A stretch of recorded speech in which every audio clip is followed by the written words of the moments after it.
মহিলা তার স্বামীর ব্যবহারে এতটা অতিষ্ঠ, উঠতে বসতেই খালি মনে করেন যে ঝাড়ি দেখায়, গরম দেখায়। মহিলারা আওয়াজ শুনতেছে তো মোটামুটি, আছে না? আছে। আমি আবার মহিলাদেরকে খুব ভালোবাসি, মহিলারাও আমাকে খুব ভালোবাসে। কারণ মোর দাদি মুখ ছিল যে 3 কথা কওয়ার পরে যা কবুল করে ঘর টানবো, ওমার সাথে খাটর মটর করবো না। তো বুঝলো কেন? তোর রানের সিফাত ঘাও হলে তোর মাও মলম লাগাই দিবি না, তোর ওই বউ কোনায় মলম লাগিয়ে দিবি।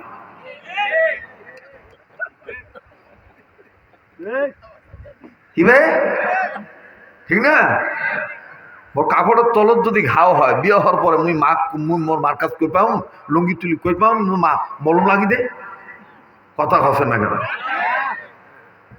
বউকে দামি দেন না, হ্যাঁ?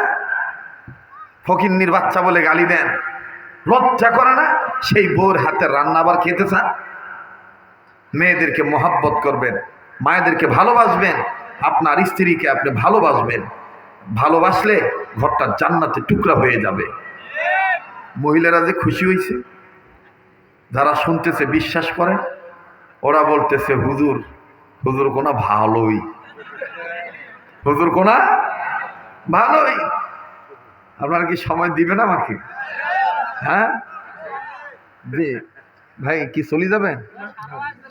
স্টেজে নড়াচড়া করলে আমার ডিস্টার্ব হয়, ক্লাস করাইতেছি তো, মনোযোগ ঠিক রাখতে হবে।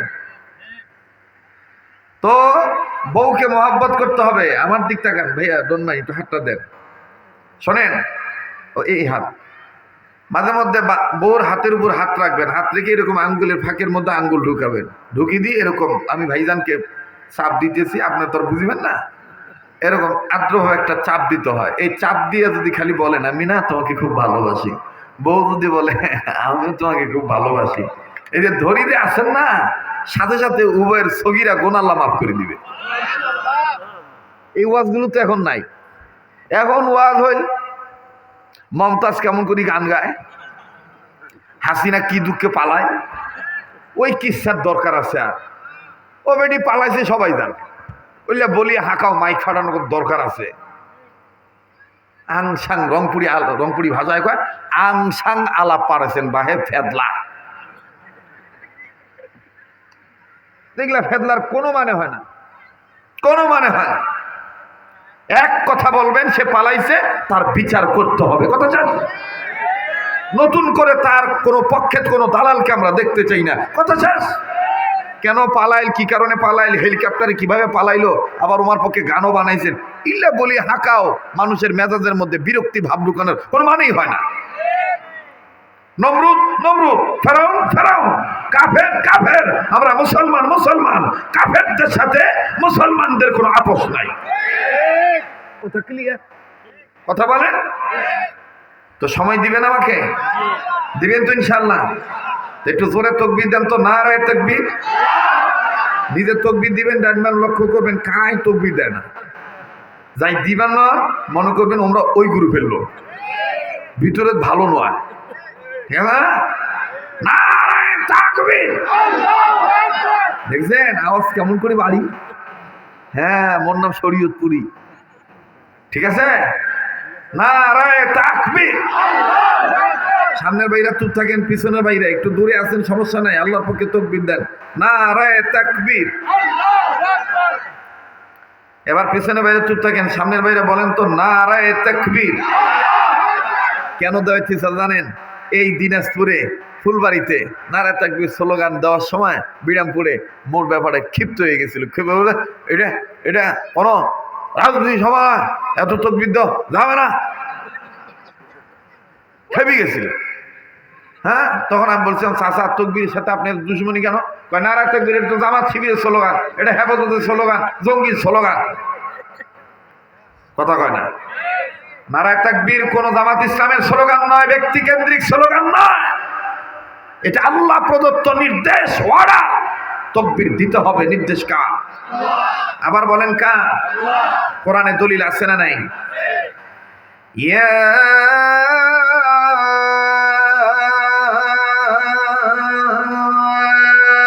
আইয়ুহাল মুদাথথির قم فأنذر وربك فكبر। যার ভাল লাগবে সে আওয়াজ দিবেন, আওয়াজ জোরে দিবেন, তাইলে কি হবে জানেন? কবরবাসীদের কবর আযাব, আপনার বংশের মুরব্বীদের কবর আযাব আল্লাহ মাফ করে দিবে। আল্লাহু আকবার বলেন। আল্লাহু আকবার জোরে বলা সুন্নাত, আর আল্লাহু আকবার জোরে বললে নূর ছড়ায়। এই নূরের আওতায় যদি আমার আপনার বংশের মুরব্বীদের কবর পড়ে, তাহলে আল্লাহ তাদের কবর আযাব মাফ করে দেন। সুবহানাল্লাহ। তাহলে তাকবীর আসতে দিবেন না জোরে দিবেন? জোরে কোন আসতে দিবেন না জোরে দিবেন? হ্যাঁ, ফাঁকতালে কথাটা বলি নেই আমার বন্ধুগণ। নারীরা নারী থাকবে, পুরুষরা পুরুষ থাকবে, এ বিধান কার? আবার বলেন কার?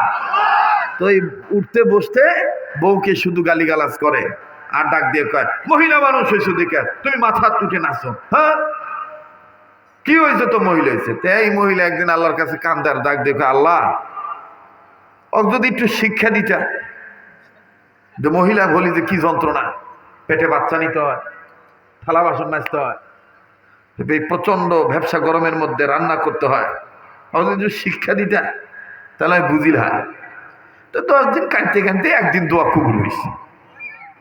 সুবহানাল্লাহ।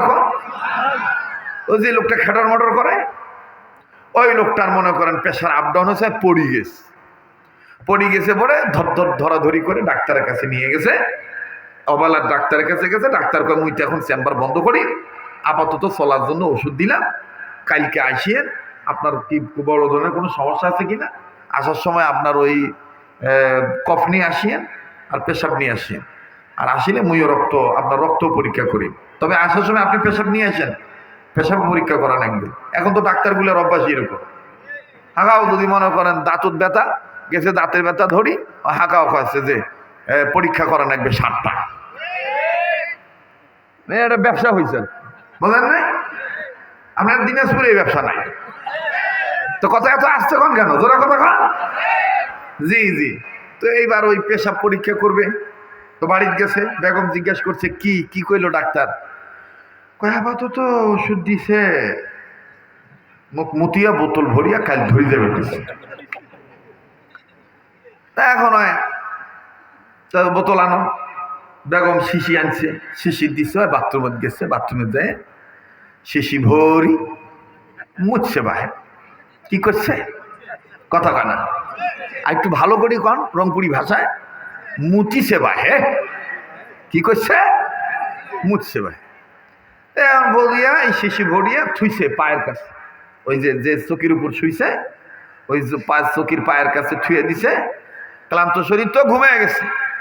বেগম চিন্তা করতেছে, এই লোক যে রাগ, মোর বাড়ির যে মশারি টাঙায় নাই, মাঝরাত যদি আবার উঠিয়া মুখ ডাঙায়, দেখ মশারি টাঙায় দিই। তো এই বেটি মশারি টাঙাইছে, বেটি কিন্তু আবার অন্তঃসত্ত্বা, 8 মাসের গর্ভধারিণী। তো আস্তে আস্তে টুকটাক করে মশারির 4 কোণা 3 কোণা টাঙাইছে। এই যেই কোণা, এই যে কোণার যে চকির পায়ের সাথে যে পেশাব করা, মানে পেশাব ভরা যে বোতল, এই বোতল থুইছে না, ওই পায়ার কাছে যখন মশারির কোণা টাঙাইবার গেছে, এই বেচার পাও না গিয়ে মুতের বোতল গেছে কাইথুই পড়ি। এতক্ষণ ছিল ডাঙাডাঙির ভয়, এখন পুরো পেশাব পড়ি গেল। এখন যদি উঠি দেখে যে মোর পেশাব পড়ি গেছে, তো আমি কইবে যে মুই আবার কষ্ট করি মুতি, হাই তুই মোর মুখ ফেলে দিলি কেন? এইভাবে নানান চিন্তা করি, ডাক দিয়ে থাক, ওমার ঘুম উমরা পাড়ুক, মুই বাসার জন্যে ওমার বোতল ভরি, মুই মুতি আসি, সমান অধিকার। এইবার এই বোতল ভরি, বেগমের কাজ করছে, ধান খাওয়ার ভয়। সকালবেলা ওই আহাম্মক নিজের মুখ মনে করিয়ে বউর মুখ ধরি চলি। তো ডাক্তার রক্ত পরীক্ষা করছে, কোনো ঝামেলা নাই, রাগ করছে নাকি আপনারা? কিন্তু পেশাব যখন পরীক্ষা করছে, ডাক্তারের চোখ কপালও তুলছে। ডাক্তার একবার মাথা থাপ দেয়, একবার মুখ থাপড়ায়। তো ওই লোকটা কষে, আরে ডাক্তার ভাই কি হয়, মোর বড় কোনো সমস্যা? ডাক্তার কষে কিয়ামতের আলামত। কসে কিয়ামতের আলামত মানে বক্তা ফির কথা মুই সামনে বলি খুব ভালো লাগেছে। এরা তো শুরুই করি না রে। কিসের রাতের 12টা বাজে? মনে হবে রাত 9টা বাজে। কথা বলেন ঠিক কিনা? তো এইবার কসে কিয়ামতের আলামত মানে আপনি তওবা করেন, আপনার পেশাবের রিপোর্ট বের হয়েছে, আপনি তো সাধারণ নাই, আপনার 8 মাস চলতেছে। কয় মাস? এই লোক ফির এখন কপাল থাবড়ার ডাক দেখো, আল্লাহ তুই বেশ্যাও চিনিস না, পুরুষও চিনিস না, এ ঝামেলা মোর পেটও তাসিল কেমন করি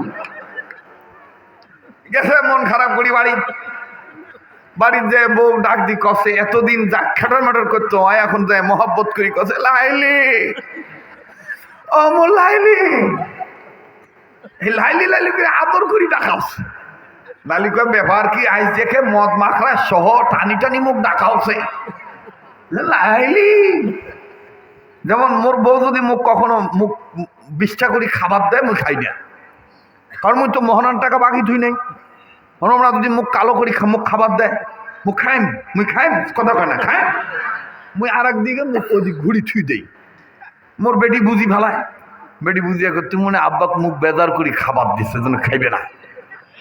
মোর বেশ্যা আবার খুব চালাক, ভার্সিটির মেয়ে তো খুব চালাক। আর অনেকে মনে করে যে হুজুরগুলার বউ মনে হয় লেবড়া ছ্যাবড়া, ঠোঁটগুলো মনে হয় নিগুরু বেশ্যার মতো, হ্যাঁ নাইজেরিয়ান মহিলাদের মতন মনে হয় কপাল নাউয়া। তোরা যারা হুজুরগুলাক মনে করি হুজুরগুলার বউ মনে ভালো নয়।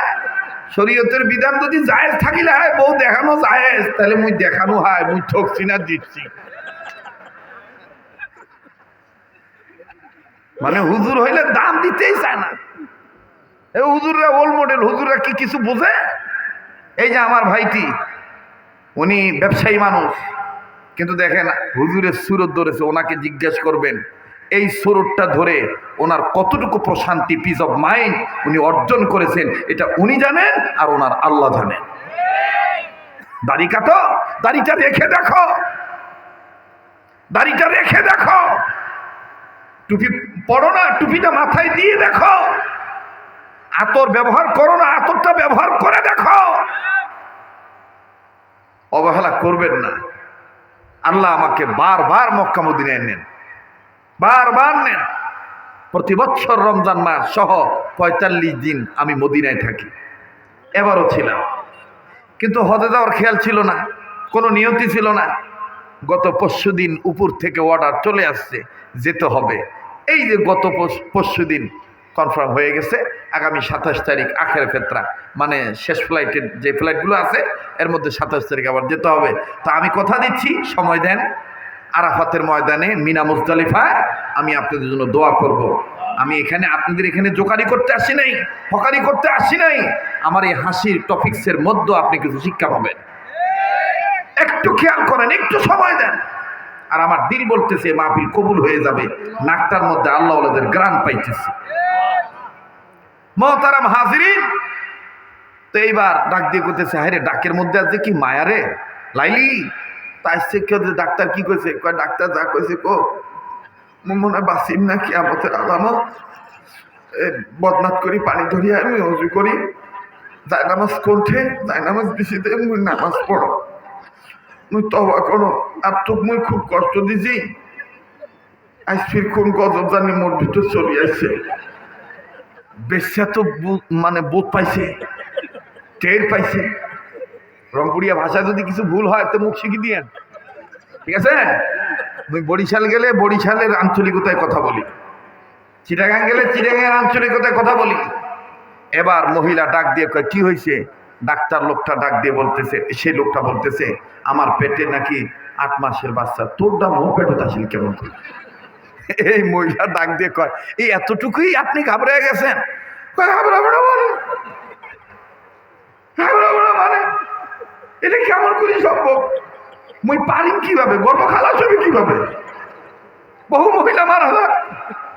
তখন মহিলা ডাক দিয়ে বলতেছে, এই শুনিয়াই তোমার কলিজা ফেফড়া শুকিয়ে গেছে, বিসমিল্লাহ। তারপরে যা আছে কলিজা গুজরা সব শুকিয়ে গেছে, আর যদি হইতো তাহলে তুমি কি হইতা? মাঝে মাঝে যে বলো মহিলার সাথে কি হয়েছে, যাই হোক বুদ্ধ হয়েছে, ডাক দেখা হয়েছে, ও পেশাব আপনার ছিল না, ও পেশাব আমার ছিল, ওই ডাঙের ভয়ে মুই শিশি ভরি থুসুন। আমার ভাইরা, এজন্য সমান অধিকার। আর একটা কথা বলি, ষড়যন্ত্র কিন্তু শেষ নাই। ঢাকার অবস্থা ভালো নয়। একদিক দিয়ে আগুন লাগা দিয়ে আর এক দিক দিয়ে কোনো এক কাজ ফাইনাল করার চক্রান্ত চলতেছে। ক্ষমতায় কে থাকবে, কে যাবে, কে না যাবে, এটা যার যার ব্যক্তিগত ব্যাপার। আমার আল্লাহ তাআলা কুদরতিভাবে কাকে বাংলার ক্ষমতায় রাখবে এটা আমার আল্লাহর পাওয়ার, আমার আল্লাহর ক্ষমতা। কিন্তু একজন মুসলিম হিসাবে, আই এম এ মুসলিম, আমি একজন মুসলমান হিসাবে আমি বলতে চাই, আমি যখন আবার সময় আসবে, আমি যখন ছাপ দেব, আমি যখন ভোটটা দেব, আমি এবার পাক্কা সিদ্ধান্ত নিয়ে নিলাম, আমি আর কখনো কোনো জালিমকে ভোট দেব না, কোনো অনিসলামিক কার্যকলাপ করে ওরা ব্যক্তিকে ভোট দেব না। আমি এবার ছাপ্পাটা মারব, ইসলামী আন্দোলনের পক্ষে যারা থাকবে তাদের দিকেই ছাপ্পাটা যাবে। কথা বলেন ঠিক কিনা?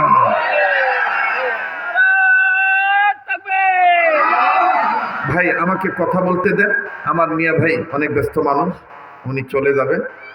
ভাই আপনি মাইন্ড করেন না, মুই রংপুরও তো আসলে এভাবে ওয়াজ করি, এত অনেক লোক কত দূর, লোকটার অসুবিধা নয়। তো যাই হোক, দোয়া করেন, আপনার খুব ভালো লাগলো। আল্লাহ আপনার হায়াতের মধ্যে বারাকা দান করেন, ইজ্জত সম্মানে আরো বরকত দান করেন। জি জি জি ভাইরা, আমার বন্ধুগণ, কষ্ট হচ্ছে আপনাদের? তো পুরুষ পুরুষ থাকবে, মহিলা মহিলা থাকবে, সিদ্ধান্ত কার? আবার বলেন কার? আর একবার বলেন কার? এই আল্লাহর আইনের পক্ষে, সৎ লোকের শাসনের পক্ষে কারা কারা একমত? দু হাত তুলে আল্লাহকে দেখা। লিল্লাহ তাকবীর, লিল্লাহ তাকবীর। আল কোরআনের আলম, সংসদে জ্বালান না, আল কোরআনের আলম সংসদে জ্বালো, আল কোরআনের আলম কোরআন হাদিস যেখানে আমাদের পরিষ্কার সিদ্ধান্ত, এবারে ভোট দেব সেই মানুষের যে মানুষ পক্ষে থাকে আল কোরআনে, ঠিক কিনা বলে?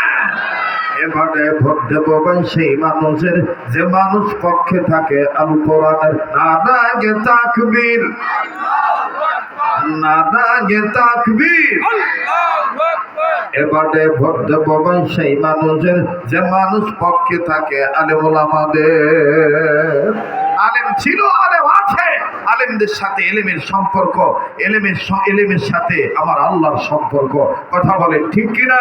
কাজে আলেমদেরকে যারা তুচ্ছ তাচ্ছিল্য করবে, কারাবন্দি করবে, গৃহবন্দী করবে, নজরবন্দি করবে, হামলা দিবে, মামলা করবে, বিভিন্ন ধরনের ঝামেলায় ফালাবে, বাংলার মুসলমানরা একেবারে পরিশুদ্ধ নিয়ত করে ফেলেছে, উলামায়ে কেরাম বিরোধী হবে না, হবে না, হবে না। যারা আলেম বিরোধী, ইসলাম বিরোধী, তাদের ঠাই বাংলার জমিনে হবে না। আল্লাহ আমাদেরকে সহিহ দান করেন। জোরে বলেন আমিন, আবার বলেন আমিন। ভাইরা আমার, আমি পবিত্র কোরআনুল কারীমের সূরা ওয়াকিয়া থেকে একখানা আয়াতে কারিমা তেলাওয়াত করেছি। রব বলেন, নিঃসন্দেহে কোরআনুল কারীম সম্মানের কোরআন। বলেন কোরআন সম্মানের না অসম্মানের? বলেন কোরআন সম্মানিত না অসম্মানিত? এই কোরআনকে সম্মানিত করেছেন কে? ইন্নাহু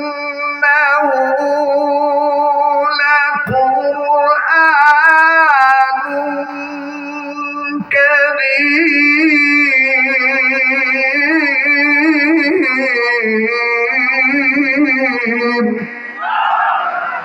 এ কথা কার? আমার ভাইরা, আমার বন্ধুগণ, আজ থেকে বহু বছর আগে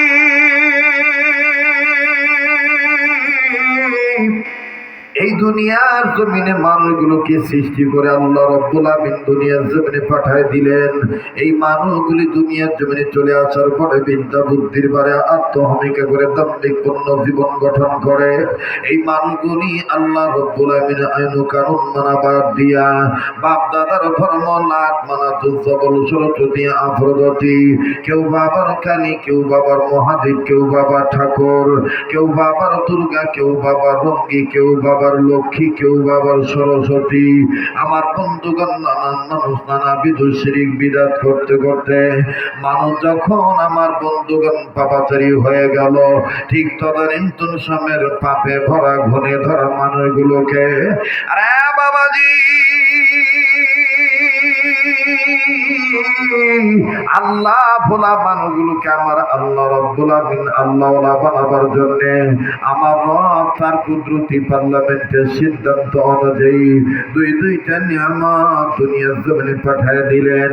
নাম্বার 1 বিশ্ব নবী নবী মুহাম্মদুর রাসূলুল্লাহ সাল্লাল্লাহু আলাইহি সাল্লাম। দ্বিতীয় নম্বরে নবীজির উপরে নূর নামক 30 পারা কোরআন আল্লাহ নাযিল করে দিলেন। আওয়াজ দিয়ে বলেন না সুবহানাল্লাহ। আরো জোরে জোরে দরদি বাবারা সোনার বাবজানারা বলেন না সুবহানাল্লাহ। আল্লাহ বললেন নবীজি তাম পৃথিবীর মানুষগুলোকে আমার পক্ষ থেকে জানিয়ে দেন নবী গো,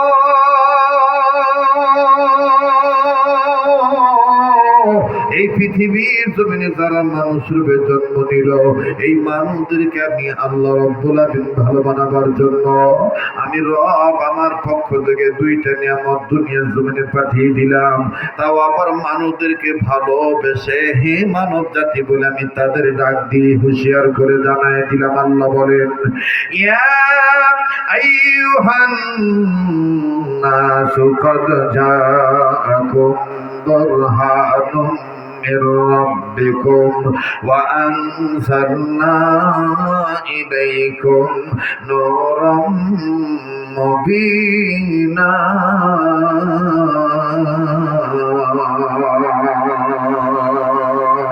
জোরে বলেন আল্লাহু আকবার। আল্লাহ বললেন নবীজি 1 নম্বর আমি আমার পক্ষ থেকে মানবতার কল্যাণের জন্য ভালোর জন্য আমি রব আমার পক্ষ থেকে বুরহান নামক নবী পাঠাইলাম। 2 নম্বরে নবীজির উপরে মুকাম্মাল নিজামে হায়াত কমপ্লিট কোড অফ লাইফ পূর্ণাঙ্গ জীবন ব্যবস্থা আমি আল্লাহ রাব্বুল আমিন গাইডবুক আকারে 30 পারা কোরআন নাযিল করে দিলাম। আওয়াজ দিয়ে জোরে সরে বলেন না সুবহানাল্লাহ। अल्लाह रसूल के सावा अल्लाह रसूल के सावा जिंदगी बर्बाद है नूर अल्लाह नूर अल्लाह नूर है नूर वाला आया है नूर लेकर आया है छाने आलम में ये देखो कैसा नूर छाया है नूर अल्लाह नूर अल्लाह नूर है नूर अल्लाह नूर अल्लाह नूर है। মারহাবা কর ভাইজান, একটু সময় লাগবে যে 10-15 মিনিট দিবেন তো? কথা কয় না, যারা দূরে আছেন দিবেন তো ইনশাআল্লাহ। আমার বন্ধুগণ আমার ভাইরা কেউ যদি চলে যায় চলে যেতে দিবেন, কারো যাওয়া দেখে আমার বন্ধু কেউ যাবেন না। আল্লাহ রাব্বুল আমিন ডাক দিয়ে বললেন নবীজি এই কোরআন কারীম আমি আল্লাহ সম্মানের কিতাব বানায় দিলাম। নিঃসন্দেহে এটা সম্মানের জায়গার কিতাব, এটা অনেক সম্মানের কিতাব। আরে বাবাজি এই কোরআনুল কারীমের উপর যদি কোনো মানুষ ঈমান আনে, এই কোরআনের শিক্ষা দীক্ষা যদি কেউ গ্রহণ করে, আমার ভাইরা কোরআনের ফর্মুলা যদি কেউ জীবনে বাস্তবায়ন করে, একটা আয়াত যদি মানে অথবা এর অংশ মানে, আল্লাহ রাব্বুল আমিন তাতেও খুশি হয়ে যায়, তার কপাল খুলে দেয়। দেখেন বাজান কেমন করে খুলে দেয়, আমি লম্বা করব না। উম্মতের উলামায়ে কেরাম এই জায়গায় বসে আছেন, অনেকের জানা থাকতে পারে ঘটনাটা। হযরত ওমর রাদিয়াল্লাহু তাআলা জামানের কথা। বাবাজি আমিরুল মুমিনিন খলিফাতুল মুসলিমিন আমার বন্ধুগণ দিনের বেলায় যখন রাজ্য পরিচালনা করতেন আর সন্ধ্যাবেলায়, সন্ধ্যার পরে সূর্য ডুবার পরে রাত্রির একটা অংশ আমার বন্ধুগণ রাজ্যের বিভিন্ন জায়গায় ঘোরাঘুরি করতেন। নিজ রাজ্যের মধ্যে কোনো সমস্যা আছে কিনা, প্রজাদের মধ্যে কোনো ঝামেলা আছে কিনা, জনগণ কোনো কষ্টের মধ্যে আছে কিনা। এই ওমর ছিলেন প্রেসিডেন্ট, অর্ধ জাহানের প্রেসিডেন্ট। আমার বন্ধুগণ, আমার বাবাজিরা, যেই ওমরকে কেন্দ্র করে আমার দেশের কবি, বিদ্রোহী কবি, বিশ্বকবি কাজী নজরুল ইসলাম, কবি নজরুল ইসলাম, তিনি কত সুন্দর করে বলে দিয়ে গেছেন, যেটা আজ থেকে 18-19 বছর আগে আমারই কণ্ঠ দ্বারা আপনারা শুনেছিলেন ইন্টারনেটের মাধ্যমে। কাজী নজরুল ইসলাম, আমার বন্ধুগণ, কবি নজরুল ইসলাম কি সুন্দর করে প্রেসিডেন্টের প্রশংসা করতে যা মুসলিম বিশ্বের মুসলমানদের বুঝে বললেন, মৃত্যুরে বরণ করে গাইল যে ওমর জীবনের জয়গান,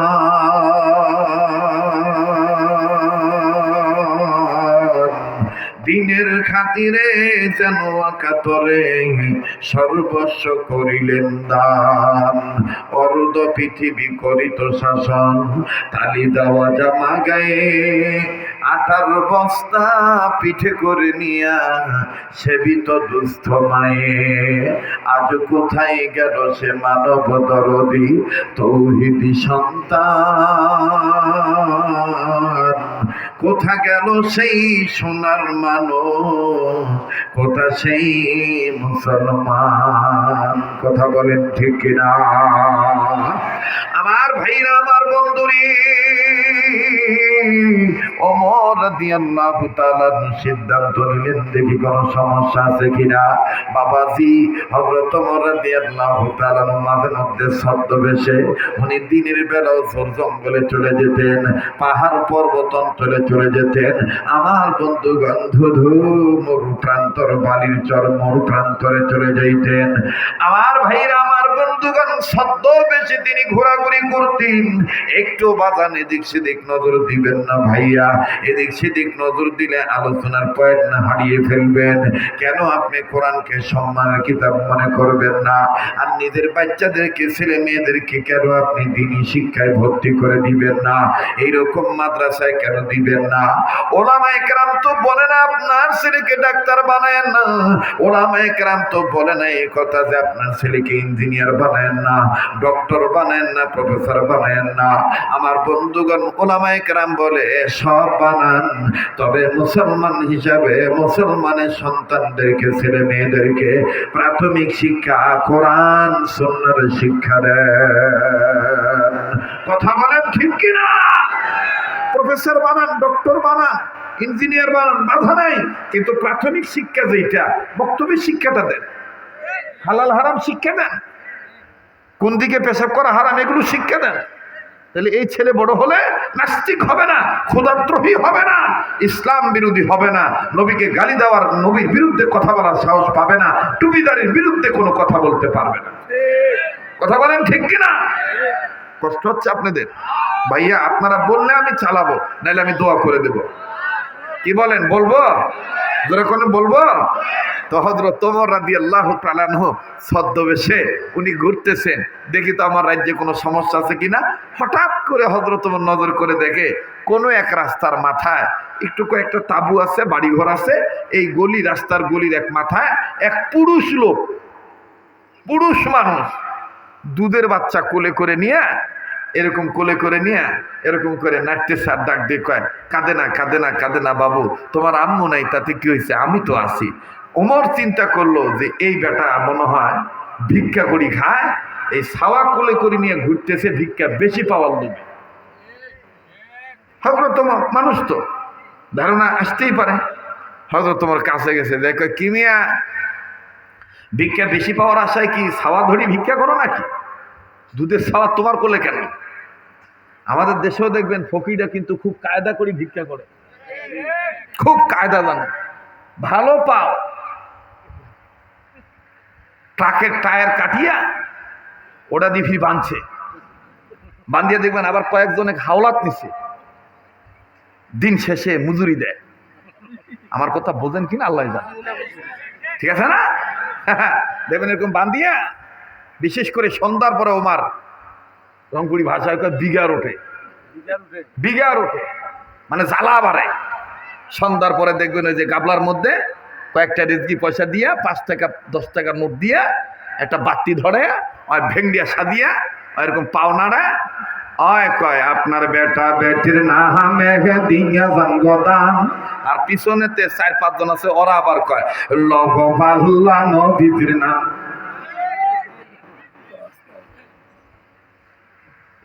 রাগ করতেছে নাকি? হ্যাঁ। আর বাঙালি ফকিরগুলের যে ব্রেন গো, কোনো বাড়ির দুয়ারে দেয়া কয় না বাবা 4টা ভিক্ষা দাও, ওই বাড়ির পাশে দাঁড়াই কয় মা গো ও মা। কারণ ওই জানে বেশ্যাগুলার মন নরম, মা কইয়া ডাক দিলি তো একেবারে দিল নরম, 1 কটুয়ার জায়গায় 2 কটুয়া চাউল দিবে, কথা কয় না। আবার ইদানিং কিছু ফকির নিয়ে আছে দেখবেন, বাপরে বাপ বেশ্যার সাথে আলাপ শুরু করি দেয়। ভিক্ষা না ডাক দিয়ে কয় তোমার স্বামী কি করে, কি চাকরি করে, আহা হা তোমাদের ভবিষ্যৎ অনেক ভালো, আমি এখানে দাঁড়ায় বুঝতে পারলাম। মোর বউর সাথে একদিন দেখি এরকম ফেদলা পারেছে, মানে নিচের থেকে উপরেও তুলতেছি, মোর বউর সাথে ফকির বেটি খুব আলাপ করেছে।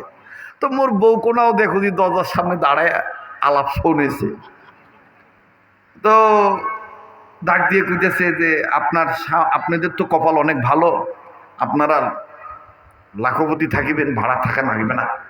মনে করছে যে মুই ভাড়া থাকি, বাড়ি তো বোঝেন নাই, ঢাকা শহরের বাড়ি, তোমার বউ মাসছে পিন যে আপনার ভাড়া থাকা লাগবে না। হ্যাঁ, তখন মোর বউ কয়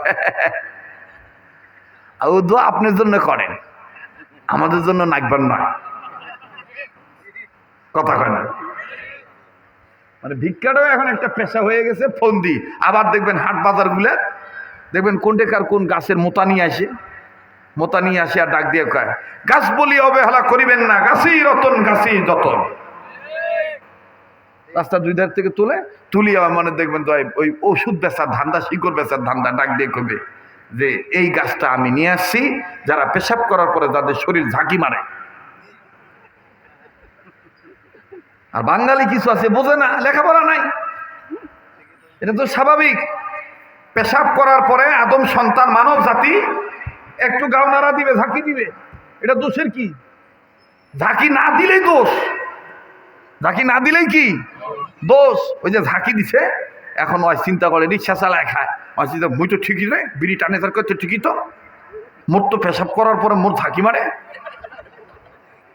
ওই তখন এই রিক্সা চালান বাদ দিয়া ওই গাছের শিকড় বেচার কাছে যায় দাঁড়িয়ে থাকে, মানে ধান্দা শেষ নাই। আবার দেখবেন সাপলারা, সাপুরিয়ারা যখন খেলা দেখায়, সাপের একটা বাক্স ধরিয়েছে, নেন্দা 2-1 ইঞ্চি বাইর করি কয় আস্তে, বাক্সটা আবার থাবড়া মারে আস্তে, কামড়া কামড়ি করিস না, ধরাধরি করিস না। আবার যদি যার গলা ভালো, ওরা আবার দেখবেন এরকম একটা ঢং করে। আপনারা কবেন হুজুর আপনি জানেন কেমন করে? আরে ভাই মুই এগুলো এলাকাত বসবাস করছি, মোর ঢাকা মিরপুর শাহালি মাজার নানান 12 ধান্দাবাজের কারখানা, কথা কয় না।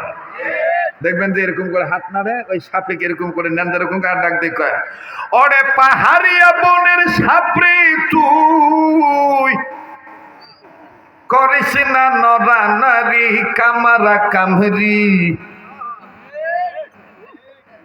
আমি তোরে বশ করিব জগতের ভিতর, মন্ত্র দি করিব বশ। করিস না এরকম কইয়া দেখবেন যে টানে আর কি। রাগ করতেছেন নাকি? কিসের সাপ দেখায়, কতক্ষণ পরে ডাক দিয়ে কয় ভাই স্বপ্নের মধ্যে মুতেন কায় কায়, কার বাচ্চা হয় না, কার এই হয় না সেই হয় না, তখন ট্যাবলেট বেচায়। তো আমি যেটা বলতেছিলাম যে ভিক্ষা পাওয়ার আশায় দেখবেন টাকা কামাই করার জন্য বহুজন বহু ধরনের ফন্দি করে, কথা কন ঠিক কিনা? তো হযরত ওমর ডাক দিয়ে কইতেছে এই তুমি পুরুষ মানুষ, তোমার কোলে দুধের বাচ্চা কেন? যখন বলছে তুমি পুরুষ মানুষ, তোমার কোলে দুধের বাচ্চা কেন? আমার ভাইরা, আমার বন্ধুরি, ওমর রাদিয়াল্লাহু তাআলা কথা বলার পরে লোকটা কান্দার ডাক দিয়ে কয়, আপনার পরিচয়টা আমি জানতে চাই। ওমর বলে, তুমি আমারে চেনো নাই? আমি তো, আমার নাম খাত্তাবের বেটা ওমর, আমি রাজ্য পরিচালনা করি। বারবার বলি কেউ যদি চলে যায় চলে যেতে দিবেন বন্ধু, কারো যাওয়া দেখে কেউ যাবেন না গো। এখানে সবাই বয়ান শোনার জন্য আসে নাই, কেউ আসছে চেক করার জন্য, কেউ আসছে আমার বন্ধুগণ ট্রাই করার জন্য। যদি ভালো লাগে মোর মাদ্রাসার সবার দাওয়াত দিক, না নাগে তোর দাওয়াত, তুই চলি যা, তুই চলি যা। আর শুনি যা, কামলা ভালো হইলে কামের অভাব হবে না, ঠিক না? দেখবেন কিছু হুজুরগুলো আসে, ওয়াজত আসে, আসিয়া ভূমিকা না বুঝতে হয় চলি যায়, যায়ার ডাক দেখ এলা ওয়াজ ভালো নয়, এলে এটা ওয়াজ হই। মনে রাখিবেন, ওয়াজ করা আর বুখারী শরীফ পড়ানো এক না। আল্লাহ সবাইকে সব যোগ্যতা দেয় নাই। এখানে বিভিন্ন মতের মানুষ আছে। আপনি কেমন পাদুয়া, আপনি ৮০-১০টা লোকে ঠিক রাখেন তো দেখি, চ্যালেঞ্জ করলাম, ৫০,০০০ টাকা ক্যাশ দিব, রাখেন তো দেখি, রাখেন তো দেখি। অযোগ্যতা আলাদা, আল্লাহ এক একজনকে এক এক যোগ্যতা দিচ্ছে। কথা বলেন ঠিক কিনা?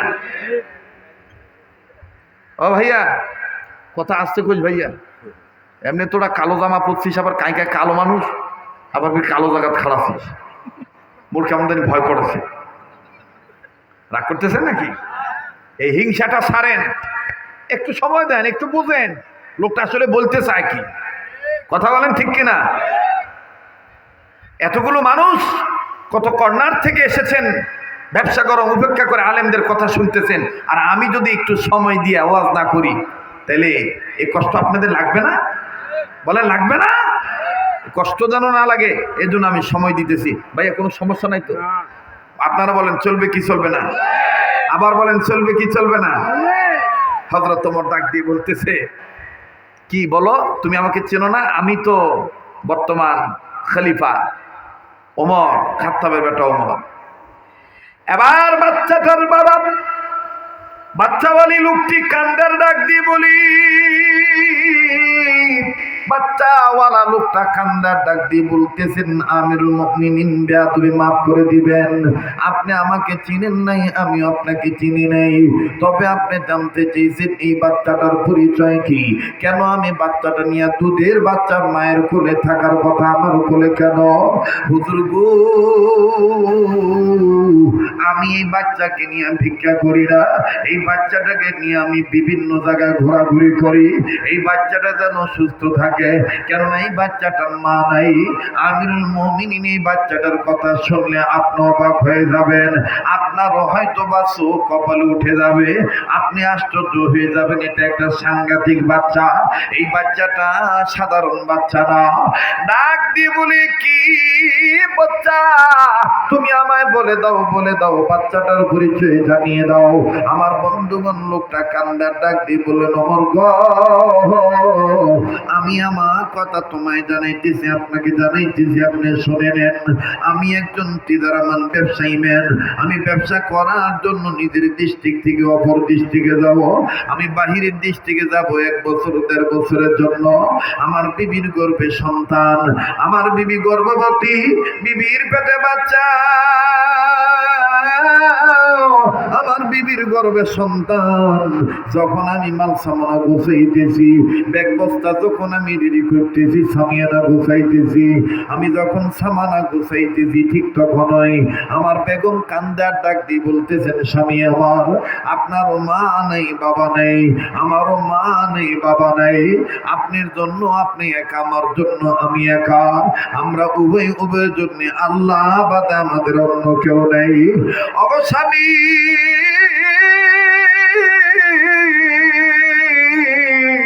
আপনি আমাকে এইভাবে অন্তঃসত্ত্বা ধুইয়া, গর্ভবতী ধুইয়া, আর কয়েক মাস পর আমার গর্ভ খালাস হবে, প্রসব বেদনা উঠে যাবে, আমি এই বাচ্চাটাকে নিয়ে আমি কি করব? আমাকে কে দেখবে, আমাকে কে দেখে রাখবে? আপনি চলে যাচ্ছেন ব্যবসার কাজে। আমার বন্ধুগণ, আমার ভাইরা লোকটা কান্দার ডাক দিয়ে বললেন, আমিরুল মুমিনিন, আমি যখন দেখলাম আমার বিবি ঘাবড়ায় যাইতেছি, টেনশনে ভরে গেছে, আমি তখন আমার বিবিকে ডাক দিয়ে বললাম, বিবি রে, তোমার তোমার সন্তানকে আমি আমার আল্লাহর হাতে দিয়ে গেলাম। আরো আওয়াজ দিয়ে বলেন না সুবহানাল্লাহ। ওরে তিনি খালিক তিনি মালিক, বলেন তিনি খালিক তিনি মালিক, তিনি দুনিয়ার মহাজন, যার সাথে মোর বান্দায় আছে রে মন, বলেন না যার সাথে মোর বান্দায় আছে রে মন। তুমি খালিক তুমি মালিক, খালিক মালিক কে? তিনি খালিক তিনি মালিক, তিনি দুনিয়ার মহাজন, যার সাথে মোর বান্দায় আছে রে মন, বলেন যার সাথে মোর বান্দায় আছে রে মন। লিল্লাহে তাকবীর। আমিরুল মুমিনিন, আমি আমার আল্লাহর কাছে আমার এই বাচ্চাটাকে হাওলা করে দিয়া আমি ব্যবসার কাজে চলে গেলাম। তারপরে কি হলো? কয় 1.5 বছর পরে, 1 বছর পর, 1.5 বছরের কাছাকাছি, 1.25 বছর পরে, 1.5 বছরের কাছাকাছি সময় অতিবাহিত করার পর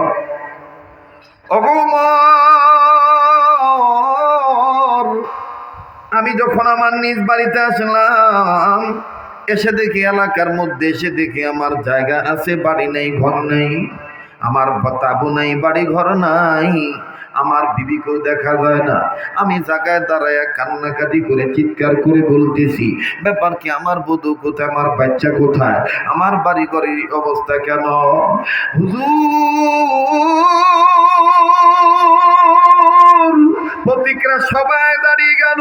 ওগো আমিরুল মুমিনিন, সবাই যখন দাঁড়িয়ে গেল, একজন লোক ডাক দিয়ে বলতেছি, তুমি আসছো এতদিন পর, তোমার বাড়ি ঘরের উপরে তো ডাকাত হামলা করেছিল, ডাকাতরা এই পথ দিয়ে যেতেছিল, তোমার বাড়ির উপরে আক্রমণ করছে, এমনকি তোমার বাড়ি ঘর জ্বালায় পোড়ায় দিয়েছে। হযরত ওমর কয়, ব্যাপার কি? বলো কি? বলে হ্যাঁ হ্যাঁ। বলে আমিরুল মুমিনিন, আমি আমার বাড়ির এই তসনতের খবর পাওয়ার পর, সর্বশেষ হওয়ার খবর পাওয়ার পর, আমি এখন ডাক দিয়ে বললাম, আমার বাড়ি লাগবে না, আমার বেগম কোথায়? আমার বিবি কোথায়? আমিরুল মুমিনিন, তখন আমার একজন আত্মীয়, আমার ব্লাড কানেকশন তার সাথে, আমার আত্মীয় আমাকে ডাক দিয়ে বলতেছি, বেটারে তোমার বিবি নাই, তোমার বিবি মারা গেছে, তোমার বিবিকে আমরা অমুক জায়গায় কবর দিয়ে ফিরেছি। আমিরুল মুমিনিন, তখন আমি ডাক দিয়ে বললাম, আমার বিবির কবরটা কোন জায়গায়? আমার একটু নিয়ে চলেন, আমি তখন আমার বিবির কবর জিয়ারত করার জন্য যাব। ওগো হযরত ওমর, শুনে নেন, শুনে নেন, এই বাচ্চাটা যে কি সাংঘাতিক বাচ্চা শোনেন। আমি আমার বিবির কবরের কাছে যাইয়া আমি যখন সালাম দিলাম, আসসালামু আলাইকুম ইয়া আহলাল কবর, এই সালাম দিয়ে যখন আমি কবর জিয়ারত করার উদ্দেশ্যে দাঁড়াইলাম, আমিরুল মুমিনিন, যখন আমি সূরা কারাত পড়া শুরু করলাম, তখন হঠাৎ করে কেমন করে জানি আমার কানে আওয়াজ আসতেছে, একটা বাচ্চা কান্নাকাটি করতেছে, বাচ্চার কান্নাকাটির আওয়াজ পাওয়া যাইতেছে, কান্নার আওয়াজ আমার কানে আসতেছে। আমি তখন সূরা কারাত বন্ধ করে দিয়ে আমি ভালো করে তন্ন তন্ন করে খুঁজলাম জমিনের উপরের ভাগে, কে কাঁদতেছে, কার বাচ্চা কাঁদতেছে। না না, কোনো জায়গায় উপর থেকে আওয়াজ নেই। আমি হযরত ওমর, আমি আরো ভালো করে খেয়াল করে শুনতে পাইলাম, আমি বুঝতে পারলাম এই কান্নার আওয়াজ জমিনের উপর থেকে নয়, এই কান্নার আওয়াজ আমার বিবির কবর থেকে আসতেছে। আওয়াজ দিয়া বলেন না সুবহানাল্লাহ। ওগো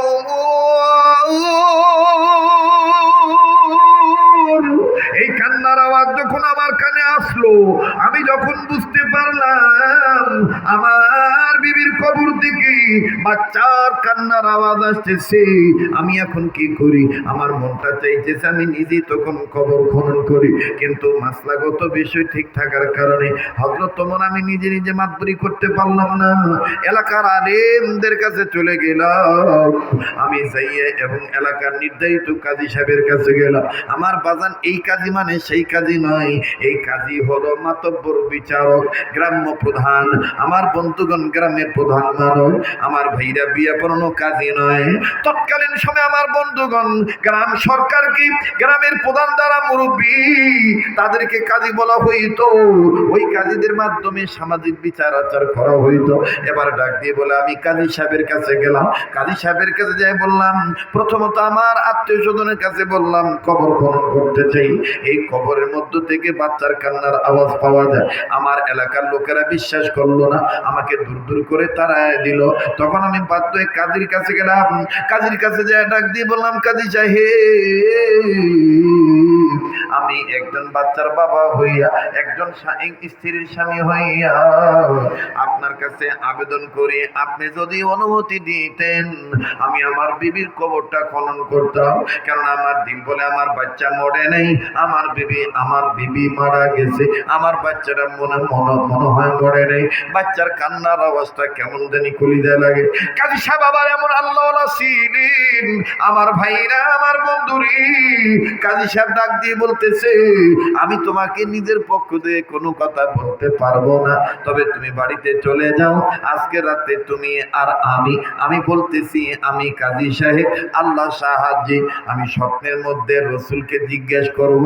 আমার রসুল যদি আমারে দেখাইয়া দেয় তোমার বিবির কবরে তোমার বাচ্চাটা জীবিত আছে, তাইলে আমি কাজী সাহেবের সহ আগামীকালকে তোমার বিবির কবর খনন করব।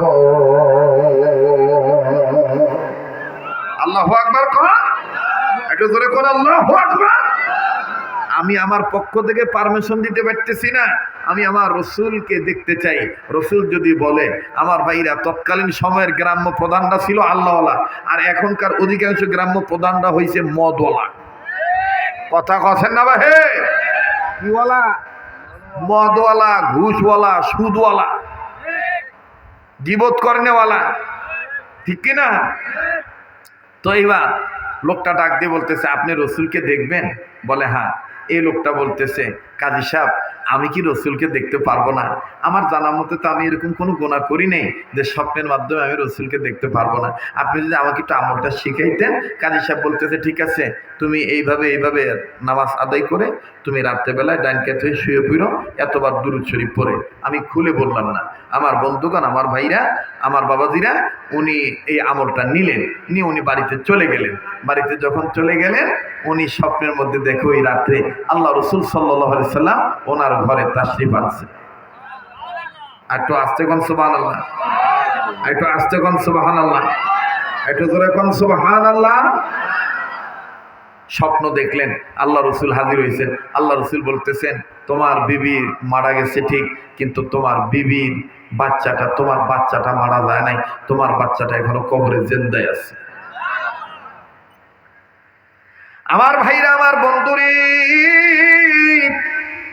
আল্লাহ রসুল সাল্লাল্লাহু আলাইহি সাল্লাম ওই লোকটিকে ডাক দিয়ে বলতেছে, দেখো দেখো তোমার বিবির বডি দেখো, তোমার বিবির অন্যান্য অঙ্গ প্রত্যঙ্গ শেষ হয়ে গেছি, কিন্তু স্তন দুইটা শেষ হয় নাই। আল্লাহ পাক স্তন দুইটাকে অক্ষয় অবস্থায় রাখছে। আল্লাহ পাকের কারিশমা, আল্লাহ পাকের কুদরতে, আল্লাহ পাকের রহম করম ফজল দ্বারা তোমার এই বিবির স্তন থেকে তোমার বাচ্চাটা তোমার বিবির স্তনে দুধ পান করতেছে, আর তোমাকে আব্বা আব্বা বলে ডাক দিতেছে। এই কান্নাকাটির আওয়াজ আল্লাহ তোমার কানে পৌঁছে দিছে, তুমি বুঝতে পারো নাই এটাই তোমার বাচ্চা, এটা তোমার মেয়ে সন্তান। এবার লোকটা কান্দারে ডাক দিয়ে বলেন,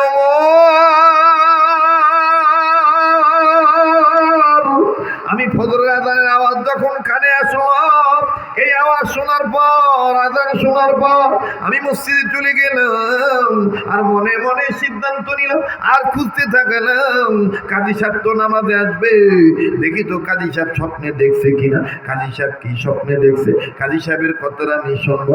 এবার নামাজ আনতে কাজী সাহেবের কাছে গেছে। কাজী সাহেব ডাক দিয়ে কয়, কি মিয়া, তুমি কি স্বপ্ন দেখছো? বলে, কাজী সাহেব আপনি কি দেখছেন?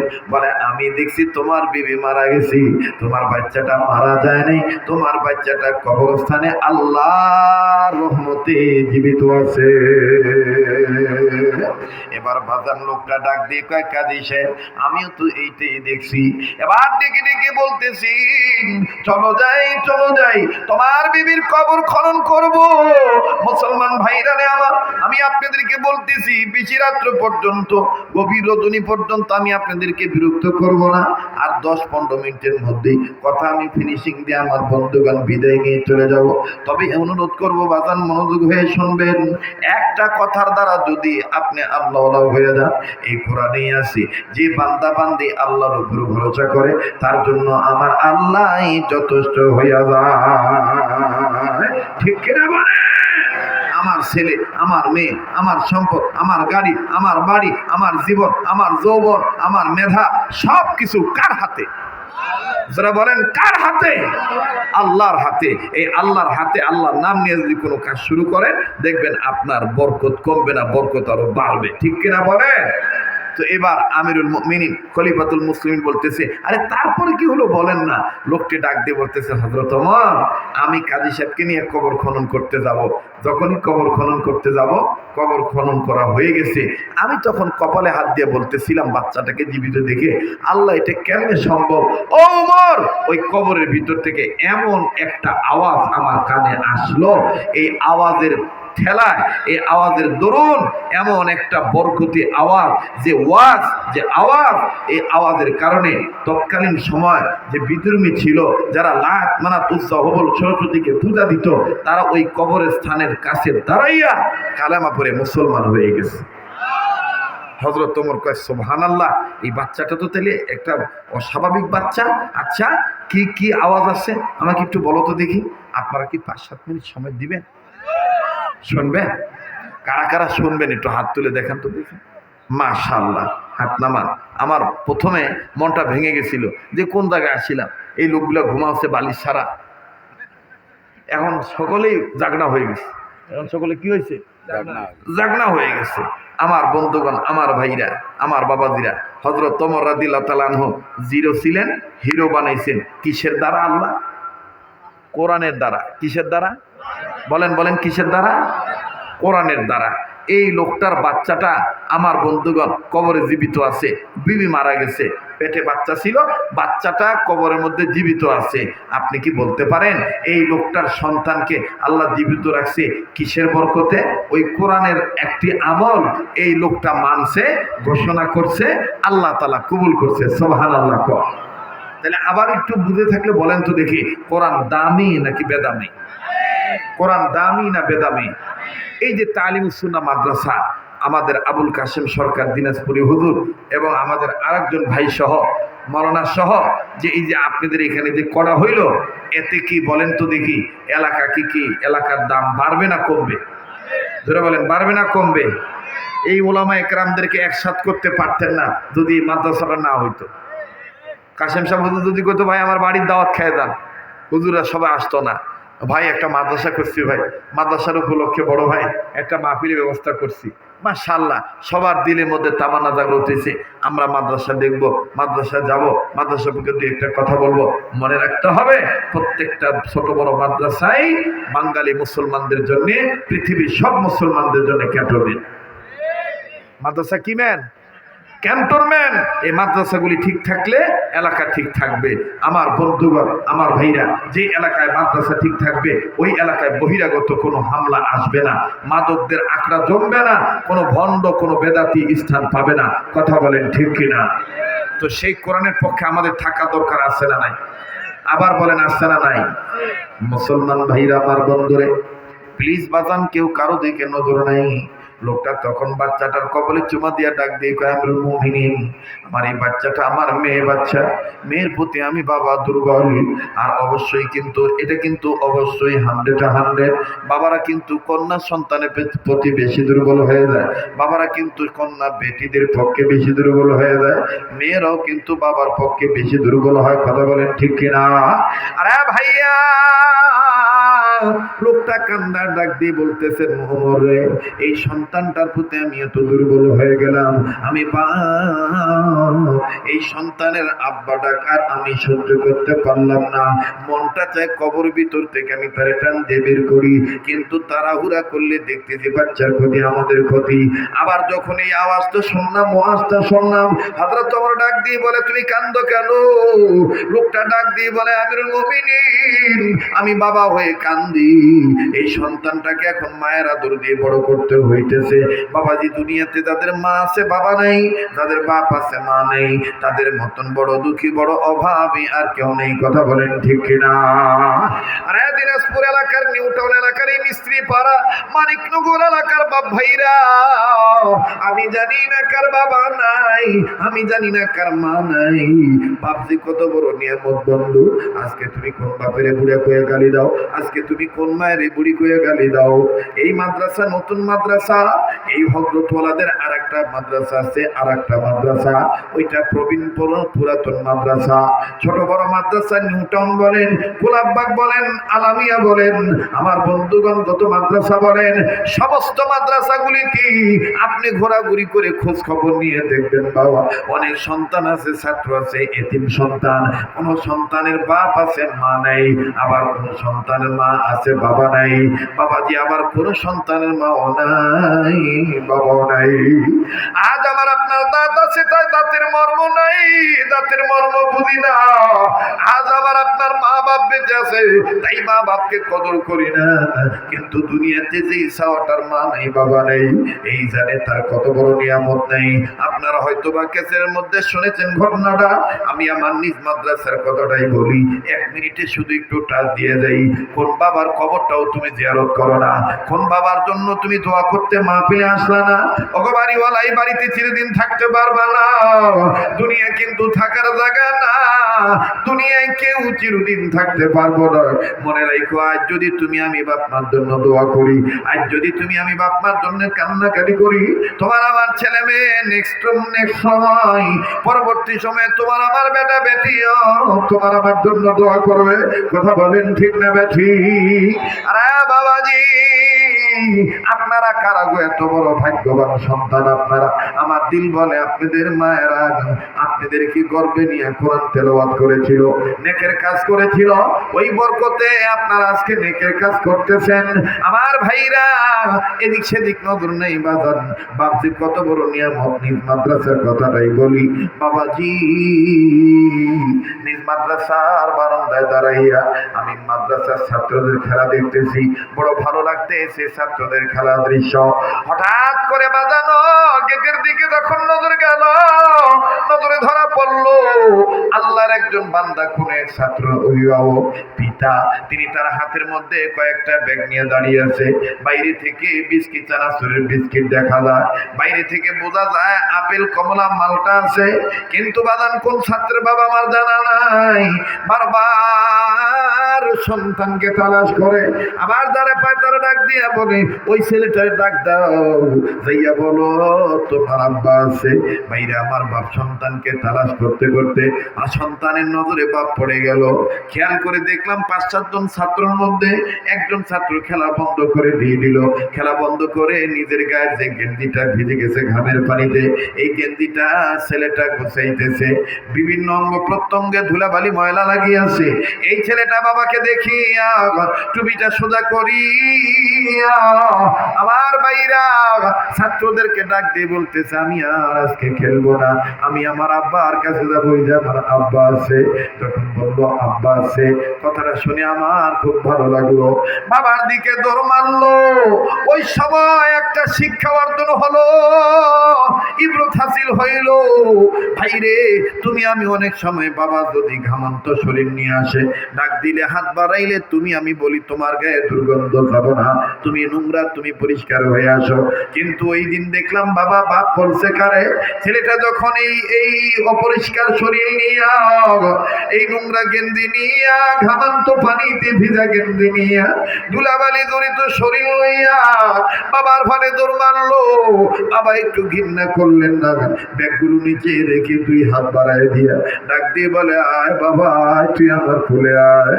সন্তানটা বাবার কাছে গেল, বাবার কাছে যাইয়া সালাম দিল, বাবা সালামের জবাব দিলেন।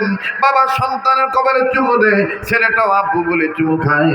বড় ভালো লাগতেছিল বাপ বেটার আদরের দৃশ্য। কিন্তু বাজান রে, আর একটা করুণ চিত্র চোখে ধরা পড়লো।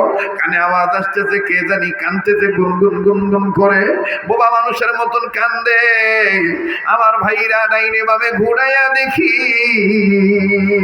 যেই বারান্দায় দাঁড়াইয়া ওই বাপ বেটার আদর দৃশ্য দেখতেছিলাম, ওই একই বারান্দায় আমার থেকে কয়েক ঘর দূরে 11-12 বছর একটা ছাত্র, জানা ছিল না এই ছেলেটার বাবা নাই। এই ছেলেটা ওই বাপের আদর দেখে, আর এই ছাত্র ভাইটার আব্বু ডাক শোনে। এই ছেলেটা মাদ্রাসার বারান্দার গ্রিল ধরিয়া মাথাটা ঠেকাইয়া চোখের পানি ছেড়ে কান্দে, আর ডাক দিয়ে বলে, আল্লাহ,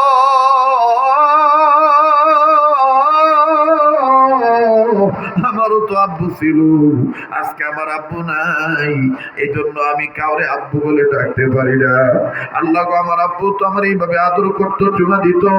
ছেলেটার কাছে যা দেখতে বললাম, বাবা গো তুমি কান্দো কেন, তোমার কি বাবা নেই? ছেলেটা কান্দার ডাক দিয়ে বলে, হুজুর আমার বাবা ছিল, 2 মাস আগে আমার আব্বা রোড অ্যাক্সিডেন্টে মারা গেছে।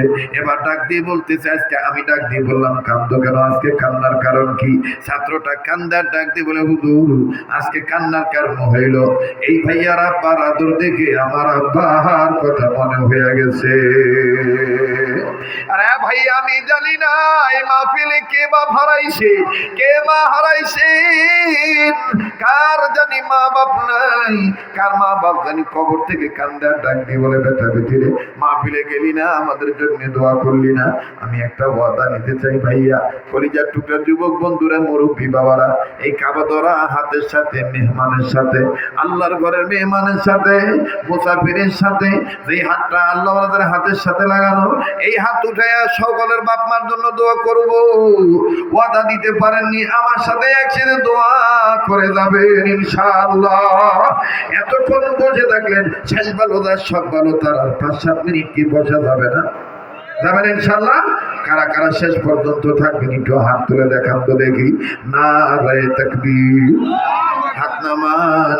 মুসলমান ভাইরা আমার, হযরত ওমর ডাক দিয়ে কয়, আওয়াজটা শোনাও, কবর থেকে কি আওয়াজ আসলো আমার একটু শোনাও না। লোকটা ডাক দিয়ে কয়, আমিরুল মুমিনিন, এই আওয়াজ আপনি শুনলে, যদিও এখান থেকে আমার কয়েকশো মাইল দূরে আমার এলাকা, কিন্তু আজকে আপনি আমাকে পাইছেন, আপনি শুনতে চাচ্ছেন, আমি শোনাবো। আমার ভাইরা, আমিও আপনাদেরকে শোনাবো। দেখেন কোরআনুল কারীমের আওয়াজটা কেমনে আল্লাহ পাক এই বান্দার কানে কবর থেকে দিল। ভাইরা আমার, আমি বলবো, কোরআন দেখেন সম্মানের কিতাব, ওই কোরআনকে কারা কারা সম্মানী মনে করেন, আমি আজকে একটু প্রমাণ করব। বাবাজি পারলে দিবেন, না পারলে না দিবে। এই গভীর রজনীতে আগেই কথা দিয়ে ফেলেছি, জুইফুর রহমান হুজ্জাজে কারাম হইয়া আরাফাতের ময়দানে আপনাদেরকে আমি ভুলবো না, আপনাদের জন্য ইহরামের কাপড় পরে দোয়া করব। মুসাফির মানুষ হইয়া যেই হাতটা দিয়া বারবার কাবা ধরি, যেই হাতটা আল্লাহ ওয়ালাদের হাতের সাথে লাগানো, ওই হাত এই উত্তরাঞ্চলের দিনাজপুরের সদর থানার আওতাধীন আমার বন্ধুগণ এই মানিকনগর এলাকায় এই তালিমুস সুন্নাহ মাদ্রাসার পক্ষে, কোরআনের পক্ষে আমি দেখতে চাই, বাজান আপনারা একটু আওয়াজ দিয়ে বলেন, কোরআন শরীফের পারার সংখ্যা কত? একটু আওয়াজ দিয়ে বলেন না কত পারা, আর একবার বলেন না কত পারা। এই 30 পারা কোরআন শরীফকে মহব্বত করে এই মাহফিলে এমন একজন মা বাবার দরদি সন্তান আছেন নাকি? হুজুর আমি আপনার হাতে 1 পারা কোরআনকে মহব্বত করে 1000 টাকা দিয়ে দিলাম, আপনি আমার জন্য দোয়া করবেন, আল্লাহ রাব্বুল আলামিন কবুল করবেন ইনশাআল্লাহ।